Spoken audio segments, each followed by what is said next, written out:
¿Qué tal, chicos? Buen día. Primero que nada, pues lo que sí me gustaría mencionar antes de comenzar lo que viene siendo la sesión del día de hoy es que ya va a estar disponible en la carpeta lo que viene siendo los criterios del proyecto integrador, que pues es lo que tiene mayor peso, que tiene un valor aproximado de 60 puntos. Se los entrego de una vez, va a estar en la carpeta del Google Drive. Nada más ahí les pido por favor que lo chequen bien y que estén al pendiente de las fechas que dirección maneje.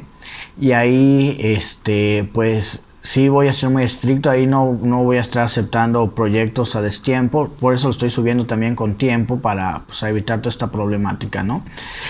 Si llega a existir alguna duda, alguna aclaración, pues saben que me pueden contactar y en la brevedad posible pues les daré respuesta. Pero ahí sí tenemos que ser muy estrictos con las fechas por cuestiones de que pues nosotros tenemos que subir calificaciones.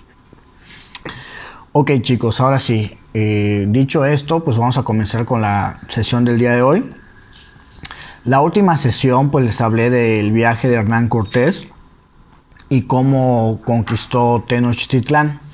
Sin embargo, pues esto es historia de Mesoamérica, de la Nueva España, pues también luego nos vamos a ir enfocando mucho en lo que viene siendo el área de Yucatán.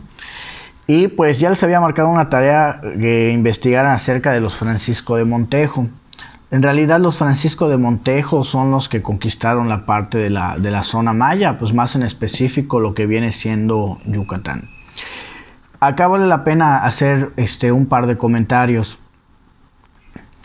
Cuando se dice que ya se conquistó la zona que hoy conocemos como México, pues vendría siendo 1521. ¿Por qué? Porque cayeron los aztecas, que pues era la zona o la tribu o la cultura más bien más agresiva, más sanguinaria, más peligrosa y que tenía marginadas a muchas culturas.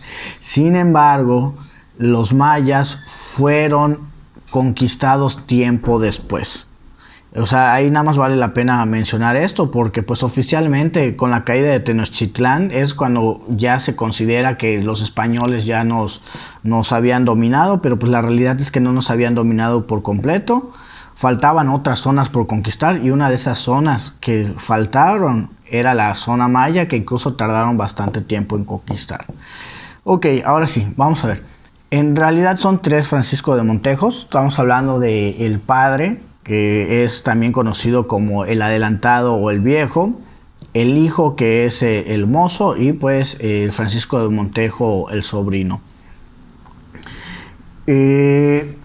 Francisco de Montejo, el adelantado, ya había venido acá a la zona maya. Ya había estado en América, ya había estado en la zona de pues, lo que hoy conocemos como México, ya había estado en la península.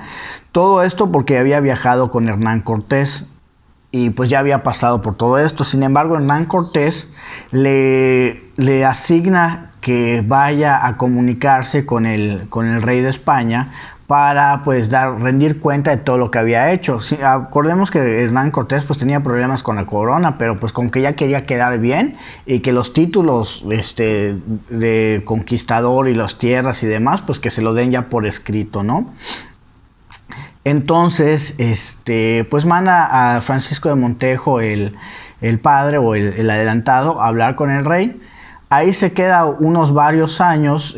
Obviamente Hernán Cortés pues les mandan varias cosas para continuar con lo que viene siendo la conquista, pero pues el Francisco de Montejo padre se queda un tiempo en España, incluso se casa y demás, pero pues ya tiempo después, por su propia voluntad, por su propia cuenta, pues le pide apoyos al rey para hacer incursiones en lo que viene siendo la zona maya, ¿no? Y pues viene esta parte que sabía que no estaba conquistada aún. Y pasa lo siguiente. Acá vamos a vincularlo con varias cosas. Les recuerdo que de manera general, a pesar de que existía una zona maya, en realidad estaba dividida por tribus y entre tribus muchas veces tenían conflictos. Entonces, pues Francisco de Montejo, el adelantado, pues ya sabía algunas zonas que eran amigas, que pues digamos que cuando pasó con Hernán Cortés, pues habían hecho hasta unas alianzas, ¿no? y pues el plan de Francisco de Montejo era seguir creando más alianzas y pues digamos que conquistarlos de la manera menos violenta, pues también para no gastar tantos recursos, ¿no? Entonces, prácticamente llega a lo que viene siendo hoy en día, primero llegan a Cozumel, luego se van trasladando a Xel-Há y ahí van haciendo pues varios sistemas de alianzas con los caciques, también les traen cosas de España que jamás habían visto en su vida y para también intercambiar recursos. Y pues también ya sabían más o menos los caciques cómo se iba a estar manejando, ¿no? Algunos pues accedieron y pues otros no. Francisco de Montejo pues también logra llegar a otras zonas como Xcaret, pero pasaron varias cosas que lo fueron desanimando. Digamos que pues la conquista de Yucatán se dividió en etapas. Esta es la primera etapa, que va de 1527 a 1529. A pesar de que sí logró hacer sistemas de alianzas, sus hombres comenzaron a tener enfermedades tropicales y pues varios murieron, cosa que desanimó mucho a sus soldados y se querían regresar.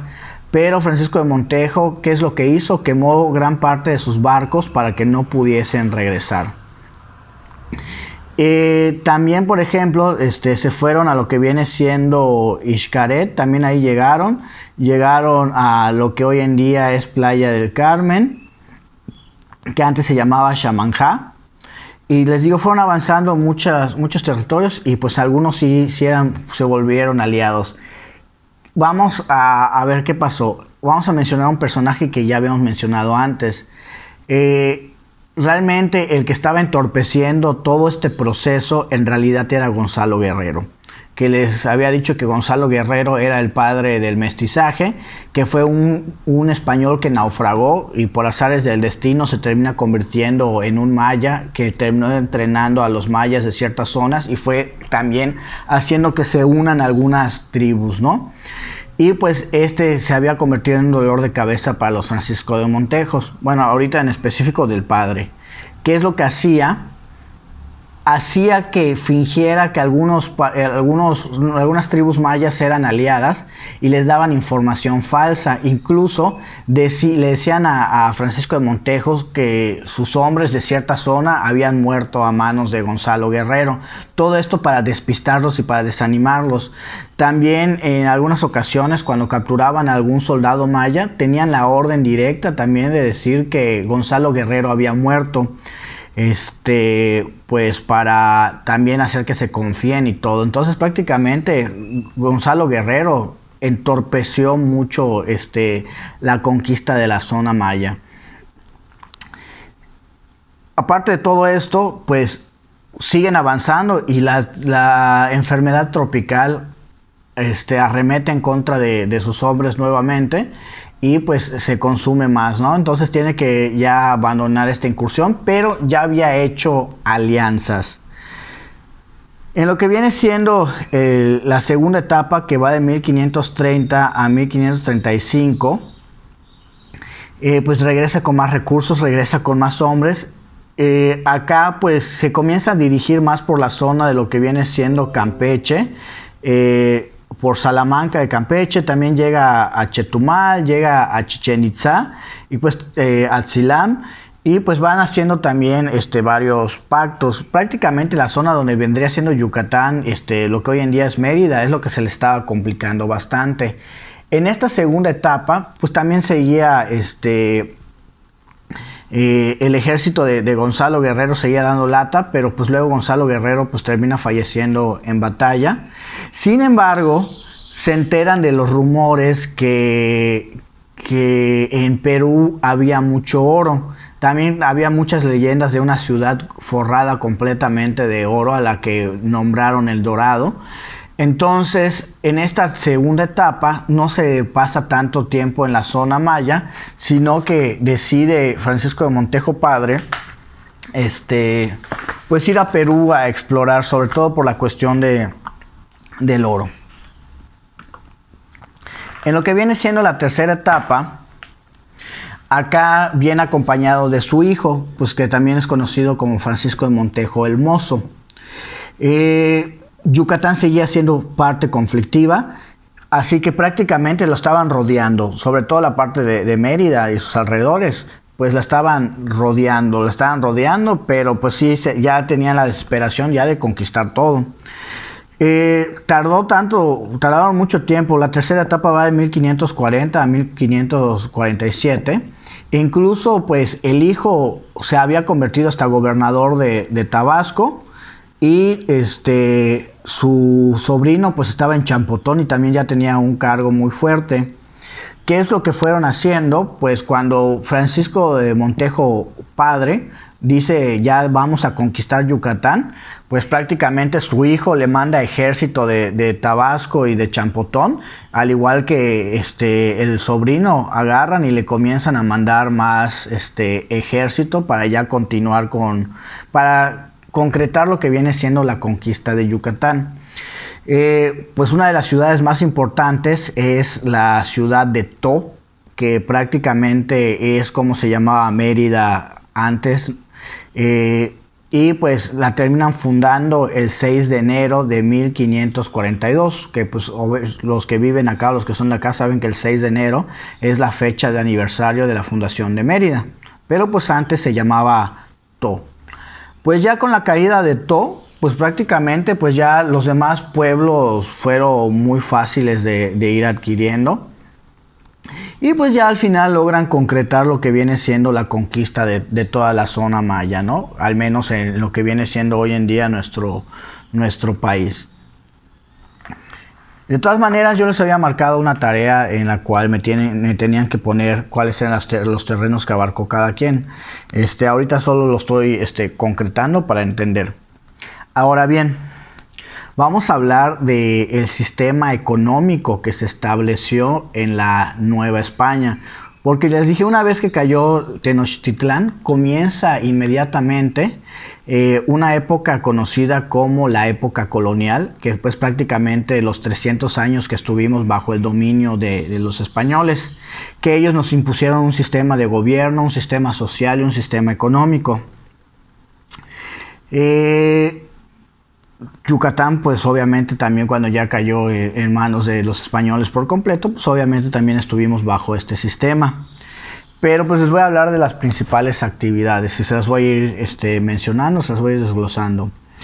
Una de las primeras actividades se llama la encomienda, que quizás nosotros ya la hayamos escuchado, pero con otro nombre. La encomienda es el sistema feudal, que el sistema feudal requiere de 3 elementos. El primero es un feudo, es decir, una gran extensión de tierra, la cual se va a trabajar para minería, para campo, para lo que sea. Luego tenemos al señor feudal, que pues vendría siendo el que va a estar encargado de este feudo, de esta tierra, va a ser el que lo administra o va a ser el dueño. Que podía ser, la iglesia tenía el 80% de las riquezas a nivel mundial y podía ser que a ti te asignaba como administrador, pero pues no eras el dueño, eras el señor feudal. Que ahorita les hablo de los otros nombres, o sea, podía ser el encomendado o el encomendatario, pero son diferentes nombres, pero pues prácticamente es el mismo sistema.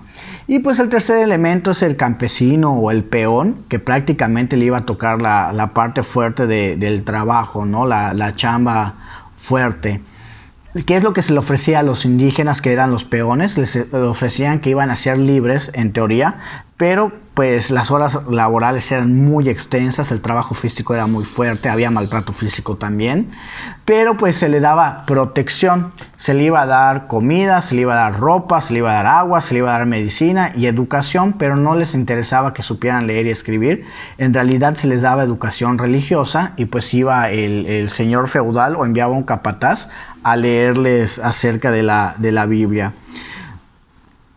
Es prácticamente la encomienda, es lo que conocemos como el sistema feudal, o también es como se manejó también la hacienda, que la hacienda era el feudo, el hacendado era el administrador Y pues el campesino o el indígena era el peón, el que iba a hacer la chamba fuerte. O sea, lo podemos conocer como diferentes nombres, pero pues es el mismo sistema prácticamente.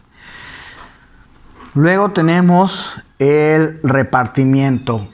Acá en el repartimiento es cuando el mismo gobierno establecido agarraba a los campesinos, a los indígenas más que nada, y los iba a buscar y los iba repartiendo para hacer ciertos trabajos.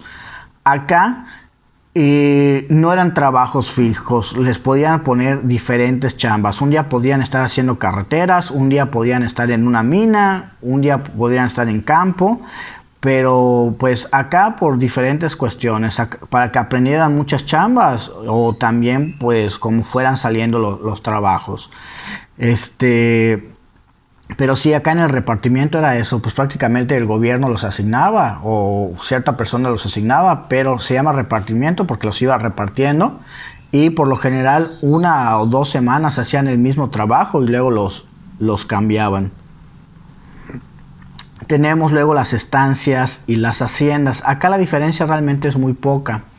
En las estancias, pues era una gran extensión de tierra, pero que se iban a dedicar a la ganadería, que prácticamente es a la crianza de animales para pues luego matarlos y convertirlos en comida, ¿no?